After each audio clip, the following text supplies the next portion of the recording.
Terima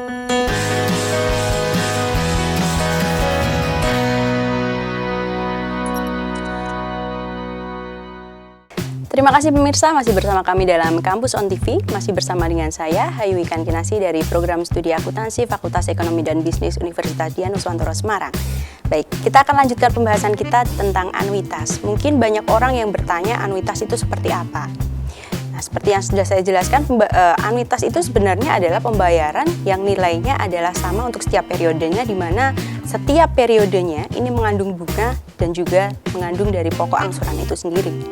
Nah, yang mungkin familiar dengan kita mengenai anuitas itu sendiri, ya seperti saya katakan tadi, kita contohkan bahwa anuitas itu biasanya digunakan dalam proses kita mengambil kredit perumahan, kemudian kredit kendaraan, kemudian kredit bank dan lain sebagainya. Nah, di dalam anuitas itu sendiri tadi sudah dijelaskan bahwa ada beberapa jenis, ada yang dikategorikan sebagai anuitas biasa, ditunda, dimuka, kemudian ada yang kita sebut sebagai perpetuitas atau anuitas tak hingga. Yang membedakan dari masing-masing anuitas tadi adalah untuk jangka waktu pembayaran pertama. Baik, kita akan bahas untuk yang pertama yang kita sebut sebagai anuitas biasa. Anuitas biasa di sini dirumuskan dengan PV sama dengan 1 min 1 plus I pangkat min N per I dikalikan dengan A, di mana diketahui bahwa PV ini merupakan present value atau nilai sekarang dari sebuah anuitas. Kemudian I di sini diketahui sebagai sebuah tingkat bunga, sedangkan N di sini merupakan jumlah periode dan A adalah anuitas atau pembayaran dalam setiap periodenya. Kemudian yang membedakan antara anuitas biasa dengan anuitas ditunda, kita lihat pada slide. Anuitas biasa dengan anuitas di muka. Untuk anuitas biasa kita rumuskan bahwa PV sama dengan 1 min 1 plus I pangkat min N, sedangkan untuk di anuitas di muka kita rumuskan bahwa PV sama dengan 1 min 1 plus I pangkat min N plus 1. Kenapa di sini diberikan kode plus 1? Dikarenakan bahwa pembayaran pertama untuk anuitas di muka ini dilakukan pada periode pertama, sehingga dia tidak diperhitungkan dalam perhitungan bunga untuk continuous compound. Sehingga ketika kita lihat di sini untuk perbedaan rumusnya, pada anuitas di muka di sini tertera ada notasi 1, di mana 1 ini kita anggap bahwa present value untuk pembayaran yang dilakukan pada hari ini merupakan nilai itu sendiri. Baik, kemudian selanjutnya untuk anuitas ditunda, kita lihat di sini ada dua jenis untuk anuitas ditunda. Yang pertama adalah anuitas ditunda untuk kasusnya di sini untuk anuitas biasa. Kemudian ada anuitas ditunda untuk yang anuitas di muka. Jadi yang membedakan sama seperti tadi, pembayaran akan dilakukan pertama kali adalah pada bulan depan atau hari ini. Yang membedakan lagi adalah ada periode penundaan. Berapa lama dia akan ditunda itu nanti akan kita faktorkan kembali dengan faktor penundaan tersebut yang dirumuskan dengan 1 plus I pangkat M min 1, seperti itu. Kemudian berikutnya kita akan bahas mengenai anuitas tak hingga atau perpetuitas, di mana kalau perpetuitas ini kita bisa melihat bahwa rumusnya hanya terdiri dari PV sama dengan A per I saja. Jadi angsuran hanya kita bagi dengan tingkat bunga saja. Kenapa demikian? Karena dalam perpetuitas di sini dianggap bahwa N-nya ini adalah tak hingga. Sehingga ketika kita bicara tentang tak hingga, angka berapapun ketika kita pangkatkan dengan tak hingga, maka hasilnya pun sama dengan 0 ya. Sehingga ketika nanti kita perhitungkan kembali begitu untuk masing-masing anuitas begitu, ketika kita pangkatkan dengan tak hingga, maka hasilnya nanti akan terbentuk rumus dari perpetuitas tak hingga.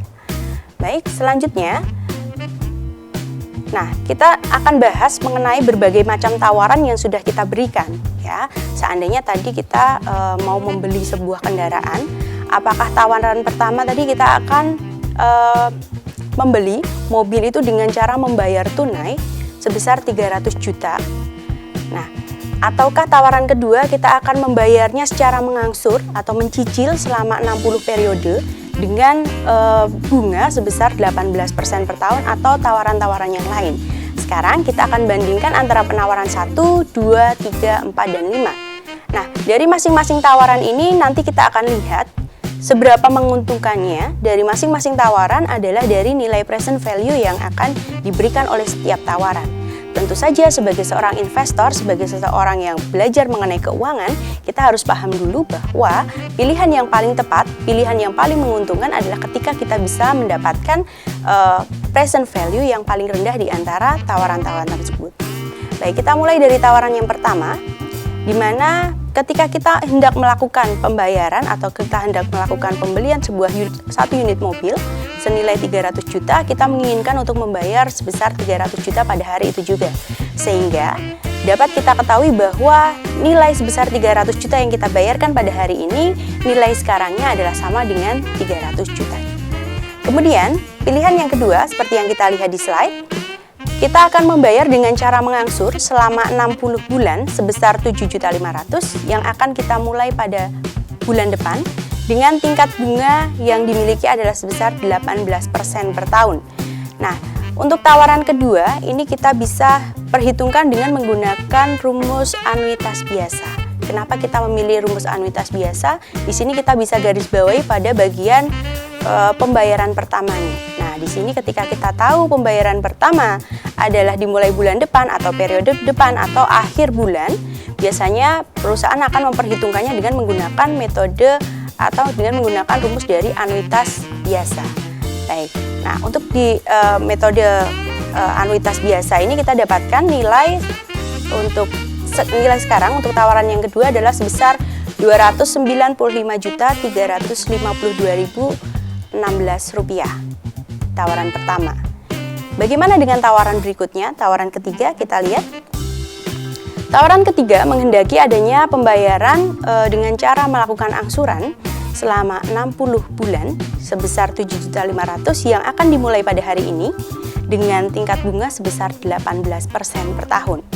Nah, di sini juga kita bisa garis bawahi bahwa untuk tawaran ketiga ini kita akan mengerjakannya atau kita akan menghitung nilai sekarangnya dengan menggunakan konsep anuitas di muka. Kenapa kita bisa menggunakan anuitas di muka? Kita bisa garis bawahi di sini bahwa pembayaran pertama akan dilakukan pada hari ini. Sehingga ketika kita katakan bahwa pembayaran pertama akan dilakukan hari ini, berarti konsep yang akan kita pakai nanti adalah dengan menggunakan konsep anuitas di muka. Nah, dari perhitungan yang sudah kita lakukan di layar, kita lihat bahwa untuk nilai sekarang dari pembayaran angsuran senilai 7.500.000 yang dimulai pada hari ini selama 60 bulan ke depan dengan tingkat bunga sebesar 18% per tahun, kita dapatkan nilai sekarangnya adalah sebesar 299.782.296 rupiah. Nah, dari tawaran pertama, tawaran kedua, dan tawaran ketiga kita bisa pilih bahwa yang lebih baik adalah tawaran yang kedua. Nah, sekarang kita masih ada dua tawaran lagi. Kita bandingkan antara tawaran kedua dengan dua tawaran yang lainnya, yaitu tawaran keempat dan tawaran kelima. Kita lihat untuk tawaran yang keempat.